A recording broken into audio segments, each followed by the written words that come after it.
She had one rule when she boarded that train. Just one. She had packed it alongside her spare dress and her mother's silver thimble and the small, worn book of poetry she carried everywhere and never read anymore because reading required a kind of stillness she had not been able to find in 3 years. The rule was simple, and she had stated it to herself plainly, standing on the platform in Cincinnati with the smoke coming down around her and the noise of the station pressing in from every side. No more men who make you small. That was it. That was the whole rule. It did not seem like a lot to ask. It did not seem like an unreasonable standard by which to evaluate a new life. She had spent 26 years being made smaller by people who were supposed to love her, and she was done with it. And she was going somewhere wide and open where the sky did not press down, and nobody knew her name, and she could finally find out what size she actually was when nobody was shrinking her. Her name was Della Marsh. She was 26 years old, and she was the daughter of a man who had used his voice like a weapon for as long as she could remember, quiet and precise, and always aimed at the place where her confidence lived. She had left home at 18 and thought she was free, and then had married at 23 and discovered that she had walked out of one small room and directly into another one, different walls, same dimensions. Her husband, a merchant named Gerald, had been her father with better clothes and a softer tone, which was somehow worse. He had not raised his voice. He had simply suggested, over and over, in pleasant and reasonable ways, that she was not quite right, not quite bright enough, not quite pretty enough, not quite sufficient in any direction to be entirely trusted with her own opinions. She had left Gerald 14 months ago and had not looked back and had not regretted it for a single moment. What she had regretted, in the 14 months since, was that leaving required money, and money required work, and work in Cincinnati for a woman alone was limited to the kind of positions that paid enough to survive on if you did not want anything beyond survival, which Della increasingly did. She wanted more than 4 walls and a candle stub and porridge that was the same temperature as the room she ate it in. She had answered the advertisement for a different reason than most women did. Most women, she imagined, answered because they were lonely, or because they were desperate, or because they believed in the romantic possibility of a stranger who turned out to be everything. Della answered because the advertisement mentioned land. 40 acres in the Colorado Territory, a ranch house with a separate wing, a man who described himself as self-sufficient and who stated plainly that he was looking for a companion and helpmate, not someone to manage or direct. He had used that word specifically. Not manage, not direct. She had read it 3 times because it was such an unusual thing for a man to put in writing. The explicit acknowledgement that managing and directing were things women found objectionable, which meant he understood that women found them objectionable, which suggested a kind of thinking she had not encountered often. His name was Silas Grant. He was 38. He owned the land outright. He had cattle and a kitchen garden and a well that he described as reliable, which she appreciated because she had lived in 2 places with unreliable wells, and it was exactly as unpleasant as it sounded. She had written to him. He had written back. His letters were good. She would think about that later, when everything had shifted, and she would wonder what she should have read in them differently. Because they were good in a way that was almost too precise. He had answered her questions fully and given her everything she had asked for and managed, she would eventually understand, to give her nothing she had not specifically requested. He had not lied. He had simply allowed her to build an image in her mind and had never corrected it. That is its own kind of dishonesty, the dishonesty of permission. But she did not know that on the train. On the train, she knew only that the smoke was behind her and the sky outside the window was getting bigger with every mile, and she was going somewhere that might finally be wide enough to hold her. If you are already feeling Della, already understanding something in her that you recognize from your own life, stay with this story. Because what she finds when she arrives in Colorado is not what she built in her mind, and what she does with that is something I think you need to hear. And if you found this channel tonight for the first time, please subscribe right now. There are more stories here, and every single one of them was made for you. The town of Grace Hollow, Colorado was smaller than she had expected. That was the first thing. Not small in a charming way. Small in the way of a place that was still deciding whether it was going to survive, with one general store and a livery and a church that looked like it had been built in a hurry, and a main street that was more mud than street after the recent rain. She stepped off the wagon that had brought her from the rail stop and stood with her bag at her feet and looked around and told herself that small was fine. Small was not the problem. She had not come here for the town. She had come here for the land and the separate wing and the man who did not manage or direct. He was waiting outside the general store. She recognized him from his description, tall and fair-haired and wearing a good hat. He was handsome in a way she noticed, and then was careful not to put too much weight on because she had made that mistake before. He smiled when he saw her and came forward with both hands extended in a welcoming gesture that was warm and assured. "Miss Marsh," he said, "welcome to Grace Hollow. I hope the journey was not too hard." "It was fine," she said. She shook his hand. She looked at his face. His eyes were a light, clear blue, and they were pleasant, and they were difficult to read. She noted the difficulty and filed it somewhere without knowing exactly why. He showed her around the town briefly, the store, the church, the livery, introducing her to people as his intended with an ease and a warmth that the people responded to readily. Everyone seemed to like Silas Grant. Everyone smiled easily in his presence. She watched this and found it reassuring. The ranch was 3 miles out of town. The drive was beautiful in the way that made her understand for the first time what people meant when they talked about Colorado. The mountains in the distance and the light on the grass and the enormous clean sky pressing down on everything with a blue so deep it almost hurt. She sat in the wagon and looked at it and felt something open in her chest. The house was larger than she had imagined, well built, solid in the way of something constructed by someone who understood structure. She looked at it coming up the road and thought, yes, this could be something. This could be the beginning of the thing she had been trying to get to. He showed her the rooms. The kitchen, large and south-facing. The sitting room with its good fireplace. The bedroom, his, at the front of the house. And then the separate wing he had mentioned in the letters, a door at the end of the hallway that he opened and showed her the room beyond it. Small but clean. A window. A good bed. "Yours," he said, "for as long as you need it to feel like home before anything changes." She looked at him. He was leaning in the doorway with his arms crossed, and his expression was open and easy and entirely comfortable. "Thank you," she said. They married the following Saturday. The ceremony was in the church, and the town came, most of it, because Grace Hollow was the kind of place where community events were taken seriously, and a wedding was the best kind. Della wore the blue dress she had packed, and she stood beside Silas Grant and said the words clearly and felt the particular sensation of a door opening and hoped with all of herself that what was on the other side was air. The first 2 weeks were easy, almost too easy. He was pleasant at meals and undemanding of her time, and he left her to arrange the house as she saw fit, and he went about his work without requiring her to account for herself. She began to breathe properly. She began to think she had been right to come. It was in the 3rd week that she noticed the first thing. It was small. The kind of small that a hopeful person dismisses. She had ridden out to the eastern edge of the property on the horse he had made available to her, wanting to see the full extent of the land she had come to. She had been told 40 acres. What she saw, riding the boundary, seemed considerably less than that. She was not an expert in land measurement, but she had enough sense of distance to understand that the numbers did not quite match the space. She came back and mentioned it to him over supper, casually, not as an accusation. He smiled. He said she must have gone the wrong direction. He said the full extent of the property ran northeast, not east. He said she should ride out with him sometime and he would show her properly. His voice was pleasant. His explanation was smooth. She let it go. The second thing came a week later. She had gone to the general store and been making conversation with the woman who ran it, a solid, capable woman named Ruth, who had been in Grace Hollow long enough to know everything about everyone. They were talking about ordinary things when Ruth mentioned, in passing, that it was nice to see the Grant place with a woman in it again.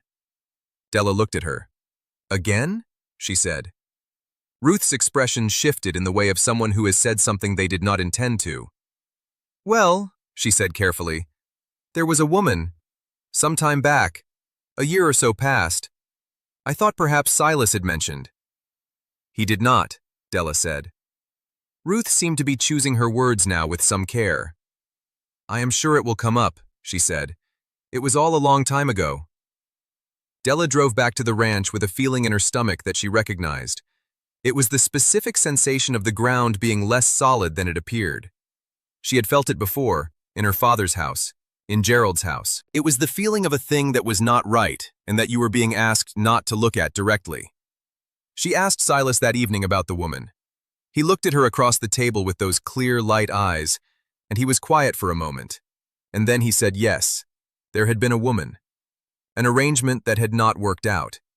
He had not mentioned it because it was finished and irrelevant, and he had not wanted to complicate her arrival with old history. She looked at him. Was she your wife? Della asked. He paused.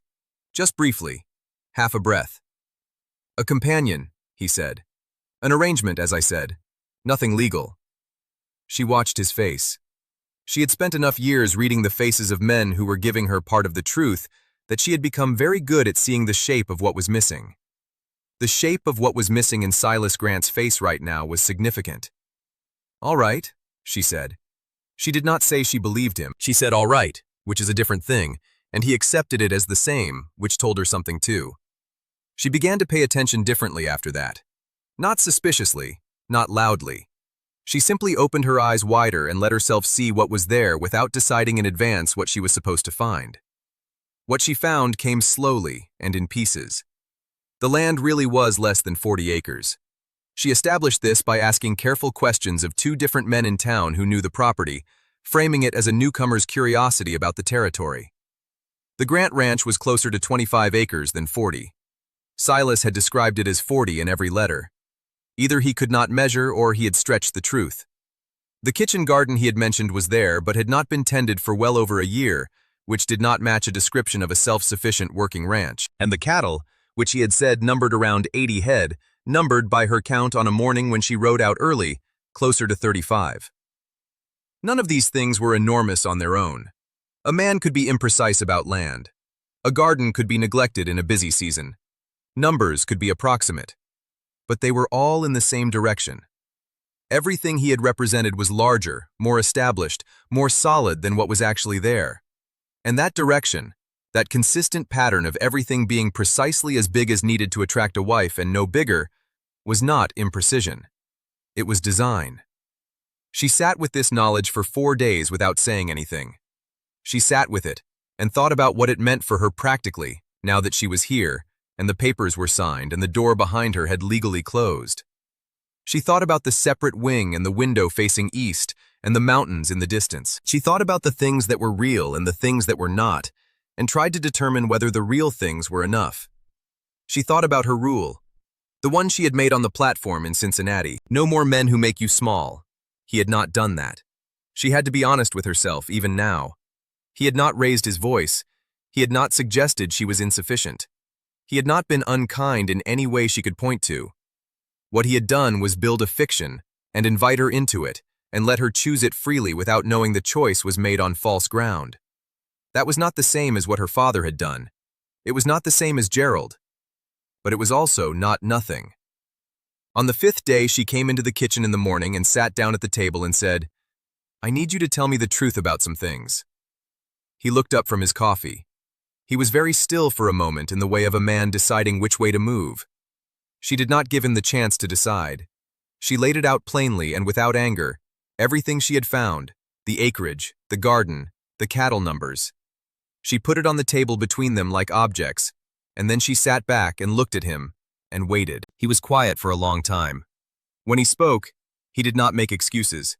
She had expected excuses and she had prepared herself for them, had her responses ready. What she had not prepared for was what he actually did, which was to look at her with those clear blue eyes and let something in them change, let the careful pleasantness fall away from them in a way she had not seen before, and what was underneath it was not cruelty and not contempt. It was exhaustion. "You are right," he said, simply and without decoration. She waited. "The land is 26 acres. The cattle are 38 head. The garden has not been properly kept in 14 months. He wrapped both hands around his cup. "I told you what I thought you needed to hear to come here." "Why?" she said. He looked out the window. "Because I have placed 4 advertisements in 2 years, and 3 women came and none of them stayed past a month. Because this place is not what it was when my father ran it, and I have been trying to bring it back, and I have not finished yet. Because I thought if I described it as it is now, no one would come, and if I described it as it was, or as it will be, someone might." He paused. "I told myself it was not lying. I told myself it was a picture of where I was going, not where I was. But you knew, she said. Yes, he said. I knew. The kitchen was quiet. Outside the window, the morning light was coming gold across the grass. And the woman, she said, the one Ruth mentioned. Something moved across his face. Her name was Patience. She came from Illinois. She stayed 6 weeks and left when she understood what the place actually was. She was right to leave. He paused. She deserved better than what I had told her she was getting. Della sat with all of it. She sat with the anger, which was real and which she did not dismiss. She sat with the disappointment, which was specific because she had let herself hope carefully, and hoping carefully and still being disappointed was its own particular kind of hurt. She sat with the practical reality of her situation, which was that she was 3 miles from a small town in Colorado with limited funds and a marriage certificate, and a man sitting across from her who had just told her the truth, which was late but was apparently something he was capable of. She sat with the question of what he had not lied about. Not managing. Not directing. He had said that in his letters and he had not been wrong. He had given her the room. He had given her the horse. He had given her the space to ride out and look at his land and count his cattle and ask her questions without raising his voice or making her feel foolish for looking. The truth about herself, a truth she turned over carefully now, was that she had not come here for 40 acres. She had come here for the not managing, not directing. She had come here for the sky and the open space and the possibility of something wide enough to breathe in. Those things were real. The sky was real. The space was real. The question was whether the man across from her was real, now that the varnish was gone. She said, I am going to tell you what I think. He looked at her. I think you are afraid, she said. I think you have been afraid for long enough that you started making the fear into strategy without noticing that was what you were doing. I think you told yourself you were managing a situation, and what you were actually doing was lying to someone who came here in good faith and who deserved the chance to make an honest choice. She paused. I am angry about that. I want you to know I am angry about it, and I am not going to pretend otherwise to make this easier. He nodded. I also think, she said more slowly, that the man who would sit here and tell me all of it plainly, when he could have made excuses, when he could have deflected, is not the same as the man who wrote those letters. Or maybe he is the same, but with something dropped. She looked at him steadily.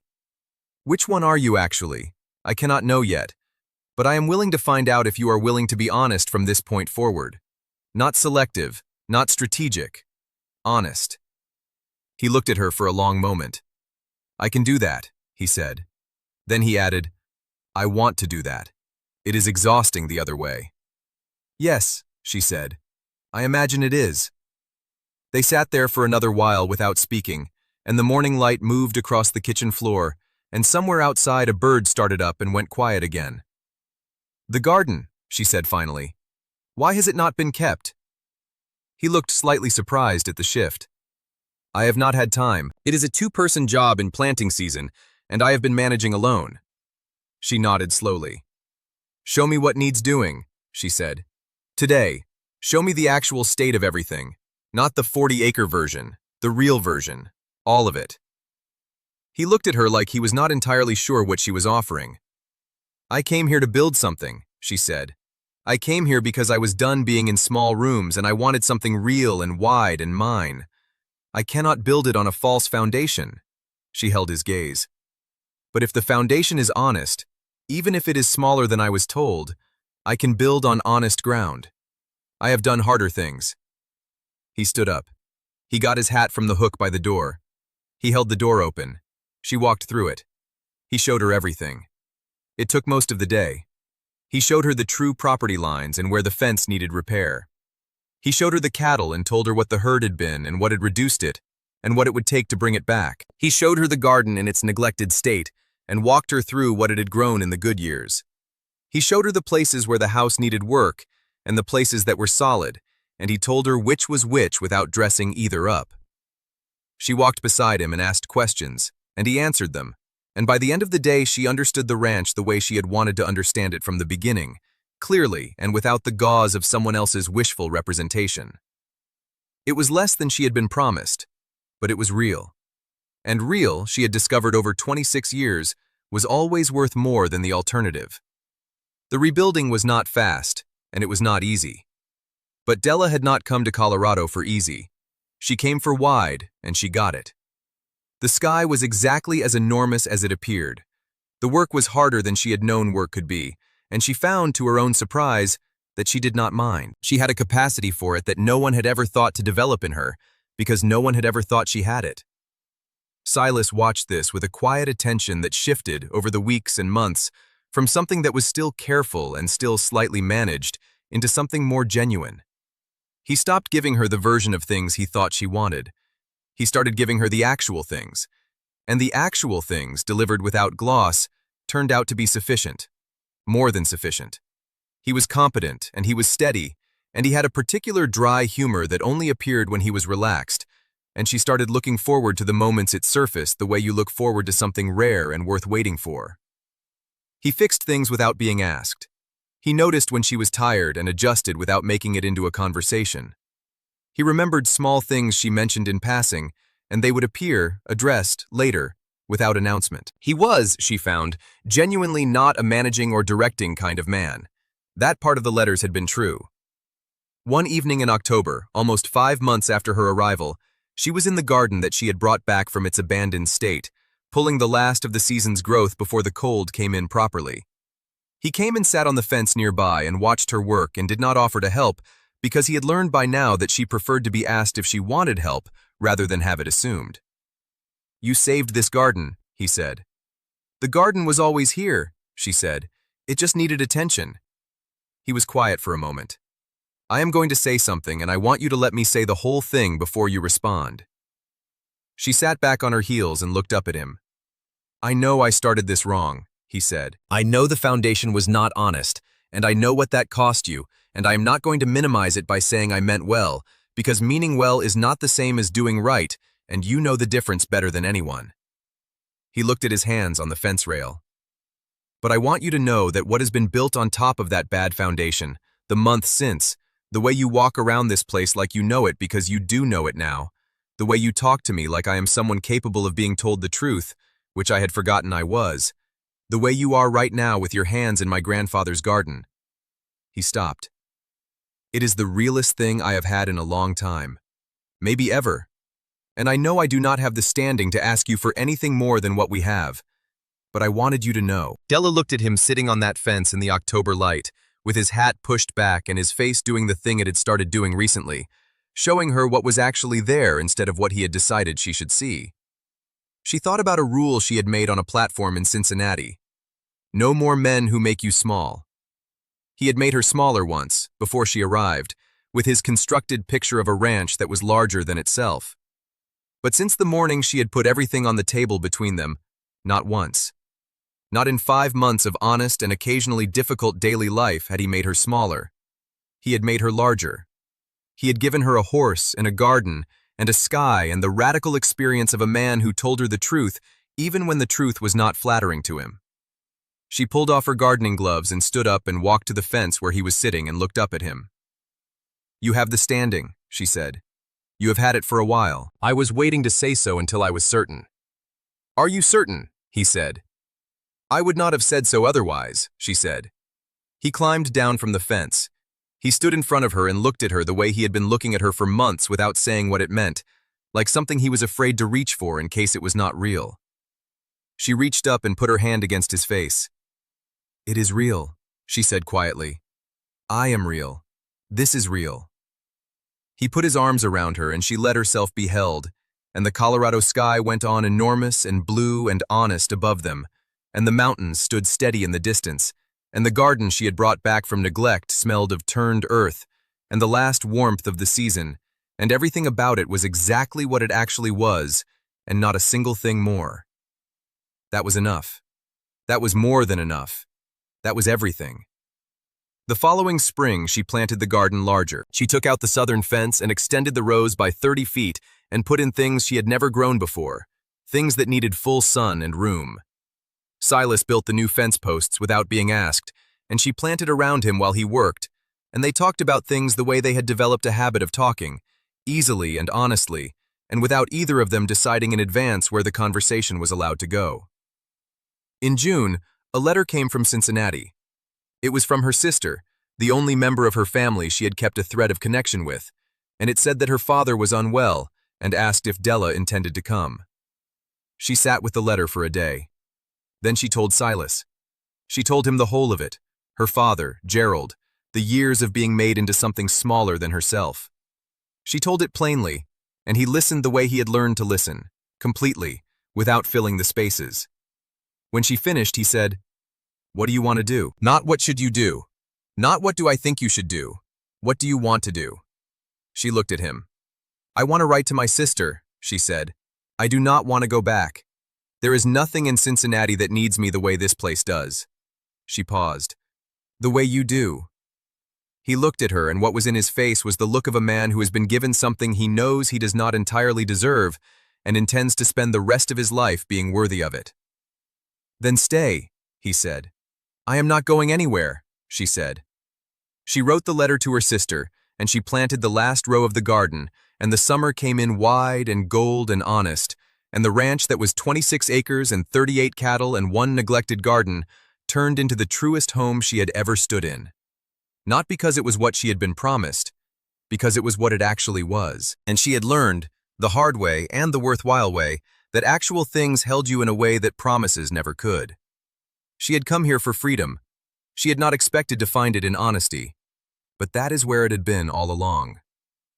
If this story stayed with you tonight, I want to hear about it. Tell me in the comments which moment you felt the most. Was it Della putting it all on the table? The fence in October? That single question, what do you want to do? Tell me where you are watching from, whether it is somewhere quiet and warm or somewhere you are still building toward. I read every word you send, and it means more than you know.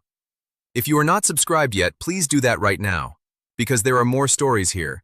Stories about women who came looking for one thing and found something truer. Stories about people who told the truth late but told it fully and were given the chance to mean it.